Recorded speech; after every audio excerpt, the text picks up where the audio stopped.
Hi everybody. We are going to be talking about the different types of analytical engines you can use to analyze network telemetry data. Now, I'm going to be talking about the technologies. I'm not going to be talking about the vendors or the particular products you can buy, but I'll be talking about the sort of techniques they use and the implications those techniques have in terms of what you can and can't do with your data. You don't need to know any of this stuff, but simply to know that I actually come from a background of databases and big data. And when it comes to network telemetry, you are talking about big data. You're drinking from the hose pipe.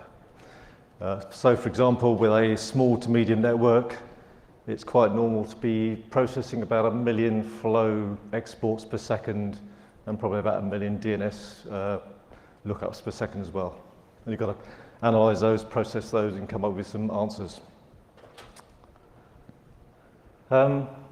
So we're going to be talking about the technologies. We're going to understand what they can and can't do. And the important thing to understand is that certain database engines or analytical engines can do certain things well. And the implication is that the other things they can't do as well at all. And maybe they, in a lot of cases, do them quite badly. So this limits what use case types each storage engine or analytical engine can deal with. And whether you're talking about peering analysis or DDoS detection, subscriber analytics or routing analytics, whatever engine you're using underneath is going to limit the use cases that you can look at. Just to get some definitions out of the way. So when we're talking about acquisition, we're talking about acquiring data into our analytical engine. Performance, we're talking about the rate at which we can acquire data, and we're talking about the rapidity with which we can return results from queries when we want to find data or analytical results. And a query is simply returning a result set from our data. An index is a data structure which you build on top to make your queries faster. Partitioning is about a way of dividing up your data to effectively scale out performance. And drilling down is simply to look at some of the data that sits behind an analytical result.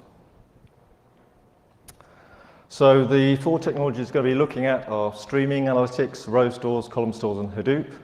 I've shown some examples on the right-hand side. These are by no means exhaustive. They simply indicate the sort of technologies that are used in those particular products. And in particular, Apache Storm, for example, is for streaming, but also Apache Kafka, which has some added bits to it, which I'll talk about in a minute. But the important thing is, if, for example, if we're talking about a row store, which we're talking about Postgres, or we could be talking about Oracle, they're fundamentally using the same technologies underneath. There might be some small percentage points in terms of performance you can get from one or another, but they're all pretty much using the same technology. So let's start looking at streaming. So this is really where I'm not necessarily storing the data. I'm just really have a bunch of queries sitting there, processing data as it arrives in real time. Generally, a streaming engine doesn't need to retain any of this historic data, although Apache Kafka is a variation to that. It does actually keep a log of all the events, which can be reprocessed if necessary. But I'll come on to why that may not be particularly useful in a minute. The implication of the streaming engine is that actually you can use it for real-time analysis, and it avoids any performance limitations of storage. If I have some sort of analytical engine which has to store all the data and reprocess it later on, then it's got to do things like IOs to get access to that data, and the performance of that is going to be limited by the storage performance underneath. With streaming, that doesn't really occur. I just have some stuff sitting in memory, I have data arriving, I'm processing it in real time, and I'm spitting out the results. So clearly you're getting data in real time immediately as new data arrives. The downside being that you have to know in advance what your queries are going to be, what your use cases are going to be as well, in order to get the results out. Also, because of the way queries are evaluated with incremental addition of data each time, that limits the sort of query constructs you can support. You can't do every type of query because there may be limits on the context space you can have available to you at any particular point. So you need this prior knowledge of your queries. If you make changes to your queries, then you're very limited in what you can do. With Apache Kafka, you can actually rerun your queries against the event store. But as I mentioned earlier, if you're talking about 1 million events arriving per second, with a day you're talking about 100 billion events, and then after a month you've got about several trillion. And it takes a long time to reprocess all that data. So just keeping an event store, changing your queries and rerunning through the events doesn't necessarily give you a practical solution. And ultimately, you can have the streaming going on. It can give you spit out results which give you up-to-the-minute information about what's going on. But if you want to drill into the detail behind those results, then that's not really possible. Next, we come on to the row store. And this is, for example, like Postgres or the likes of Oracle, for example. And these are kind of relational concepts. So on the top right there, you've got an example of a table which is split into columns and rows, a bit like an Excel spreadsheet. And the row store will store data in the most obvious way possible, simply row by row. As a new row arrives, it just appends it to the storage. If you want to find a row, you generally build indexes on top of this, and you can find them pretty quickly by navigating those indexes. So it's actually good for fetching detailed data when you know what you're looking for. It does rely on the partitioning and potentially index design to deliver that performance. If you have no indexes and you have a table which has got billions or trillions of rows in it, it's going to take a long time to scan that to find the results you want. And because of the indexing, which I'll get into a bit more detail in a minute, it actually limits the rate at which you can acquire data. Ultimately, again, you're storing this data as it arrives, and then after a fact, you're performing queries against that data, which means that your limit or performance is determined by the storage performance characteristics. Clearly, if we're storing data by rows, it's not particularly efficient for scanning just columns, because we've got to scan all the data in every row to find out what's in its column. And indexes, we'll find in a minute, actually create a significant storage overhead. So if you have a very highly indexed row store, it's typical for it to expand the storage footprint by 2-fold or more. Oh, one thing I should point out. So if you think about the row store on the bottom half of the diagram there, I can simply append rows to my store as new rows arrive, which means that I can collect all the rows together and append them in a single I/O. So, for example, with one I/O, I can maybe append something like 1,000 rows in that one I/O. When I start adding indexes, things become a bit more complicated. This is an example of a B tree, which is very common. It's the default index you get in most databases. There are different index types, and I'm just showing you an example of a B tree as an example of one type. But they all suffer their similar sorts of problems. So a B tree is really just a hierarchy of blocks. We have a root block at the top, but we have leaf blocks at the bottom. When I want to find, and each block contains a series of keys in it. When I want to find a key and a row that corresponds to that key, I'll start at the root block. I look for the next largest key, navigate down to the next block, do the same thing again until I get to the leaf blocks at the bottom. Then they finally have pointers to where my data sits, which is all great for queries. When it comes to maintaining this structure, as I add new rows and new keys, then I've got to add keys into specific blocks in this structure, which means I've got to navigate my way down from the root block to the leaf block, insert my key in that leaf block. So instead of doing 1,000 rows in a single I/O, I'm now potentially doing about 2 I/Os for each key that I need to insert. I've slowed down my insert performance by a factor of about 1,000, just with one index. As I add more and more indexes, it gets worse. So this is why indexes such as B trees really impact your insert and update performance in a storage engine. Okay, column store. This is, rather than storing data by row, we store it by column. And actually this permits us to do very fast aggregation of individual columns. We don't have to scan the rows in order to find the data, we just scan each particular column. Which means that actually it's very good for doing aggregate or producing aggregate result sets. It actually has good data acquisition speed as well because it's a very simple structure to maintain. I'm not creating indexes here, all I'm doing is I'm splitting each row into the various columns and then writing those out. And I can collect together lots of column pieces before I write them out to storage. So very good acquisition rates. It's also good for compression as well because each column contains values which are all of similar data type, maybe a small subset of values, which compresses down well. So good for I/O. But of course, it is reading from storage, so it's going to be dependent on the performance of storage, a little bit like row store.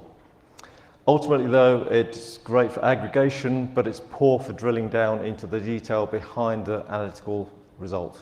For example, if I want to look at particular groups or cohorts of results, and I want to see which subscribers or entities sit within that group, and I need to drill down, then the column store isn't good for that. It's basically got to find those rows and it's got to recreate them from the column pieces. Then we come on to Hadoop, which essentially is an architecture whereby I spread all my data into a file system where the data is divided around a large number of files in a distributed file system. And I have lots of hardware clusters. When I want to find something, I pretty much scan those files in parallel. There is some partitioning you can add to it to make it faster for particular use cases. But ultimately, Hadoop relies on using large amounts of hardware to scan lots of data in parallel to find the results I need. It does give you good acquisition speed because there's not much of a structure to maintain per se. We're just appending to files. But performance does depend on the hardware resources available, i.e. the number of hardware servers. And it also depends on the workloads that are going on concurrently, because essentially Hadoop is doing a lot of scanning when I'm doing a query. It's saturating I/O resources, also saturating network resources potentially. And if someone else wants to do a query at the same time, then we're going to compete. And performance is going to be affected by the fact that we've got concurrent workloads. There's some design required in order to get performance, such as partitioning, and that will obviously favour certain use cases over others. So again, I've made decisions, and that's limited the use cases that I can manage with Hadoop. So these graphs show you some comparisons of row store, column store, and Hadoop. What's important to notice is that actually these are showing the time it takes to do different query types shown along the bottom, whether I'm doing a forensic drill down, finding particular records or rows for a small use case, a small subset of data, or whether I'm going all the way to broad analytical queries across my entire data set. And also on the right-hand side, we're looking at the time it takes to acquire data. It's important to note that these scales are actually logarithmic. And you'll notice a row store, for example, great for forensic stuff, assuming I've got the indexes in place, great for interactive and that sort of thing, but slow when it comes to analytical and acquisition rates. And slower to the fact that it's 10 to 100 to 1,000 times slower than some of the other queries. Then the column store is the other way around. Great for broad analytics, great for acquisition, but poor at forensic drill down. Again, 10, 100,000 times slower. Hadoop, more of a mixed picture. Generally doesn't do very well with joins though. Joins often fail because it doesn't have the right enough memory or the right structures in place in order to form a join. A join is where you take one table with another table, join them together based on common column values. And Hadoop will require something like 10 times the amount of hardware to give you equivalent performance compared to the best performance you might get out of row store or column store. So Hadoop is really all about the hardware investment. So what do these different engines mean for the sorts of things you can do? So a streaming engine is all about real time. It's about collecting data as it arrives and giving those results as it arrives. So it's great for DDoS detection and bad actor detection and real-time dashboards. So anything where you need to know what's happening right now, maybe something where you need to act in reaction right now, streaming is good for that. But again, you've got to know what you're looking for before the data arrives. What it's bad for in that respect then is if you have some ad hoc query or some ad hoc use cases you hadn't thought of before, then you can't go back and look at all your old data and say what happened. So for things like unanticipated use cases or changing use cases or evolving requirements, it's not necessarily great for that because you can't retrospectively apply the queries. And if you do have an interesting result coming back, such as an indication of maybe some sort of attack, then you can't really drill into the detail behind that very easily to find out what were the elements of that attack.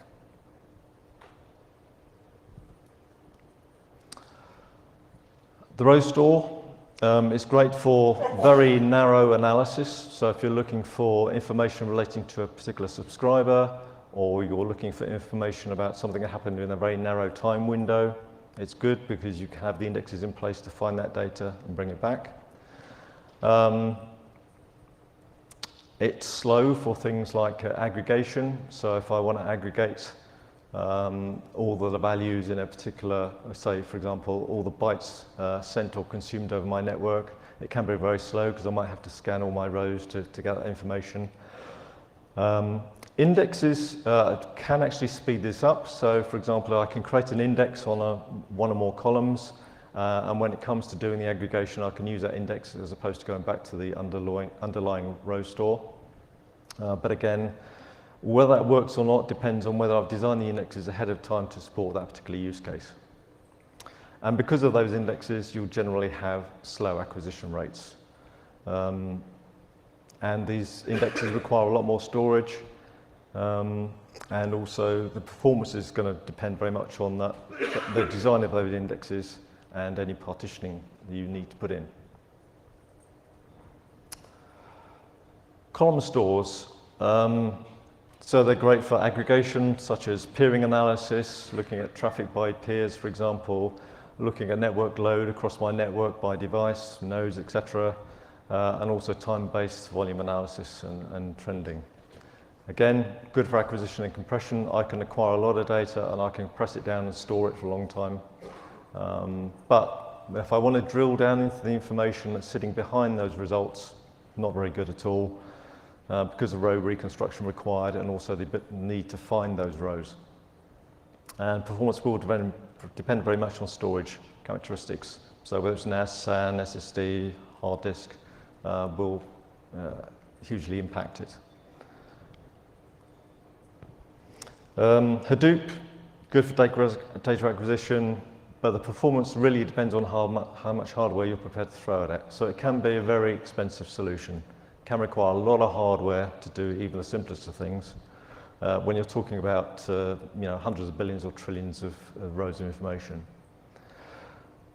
It will favor certain use cases over other because you have to make certain design decisions ahead of time. So how am I going to partition my data means that certain queries will work well and other queries which don't need that partitioning or cannot exploit that partitioning will perform slowly. It's not great for real-time use cases either. So if you need information right now up to the minute, it's not really there. And it also is heavily impacted by the workloads that are currently running on the Hadoop cluster at any one time. So these analytical engines, they can take on board all this network telemetry, net flow, IP fix, IP lease information, DNS responses, etc., all the rest of it. The volume of that, though, will affect performance, particularly for Hadoop and the column stores. So both Hadoop and column stores require or rely on scanning either files, documents, or columns. And as you increase the volume of data, it takes longer to scan them. And essentially, all of these engines become point solutions in one way or another because streaming engines require prior knowledge of the queries. You have to know what you're going to be looking for. Row and column stores are very asymmetrical in their performance. You know, they're either good at forensic or they're good at aggregation. They're not good at both. And Hadoop requires a good hardware investment to deliver even reasonable performance. So they're not none of these are a panacea for all use cases. And so you really need to understand what they're good at and what they're bad at to determine what you need for the sort of use cases you're going to support. Thank you. And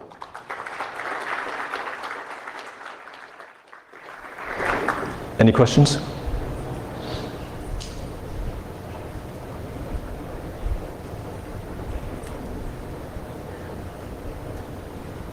Yes? What type of backend do you use in your product?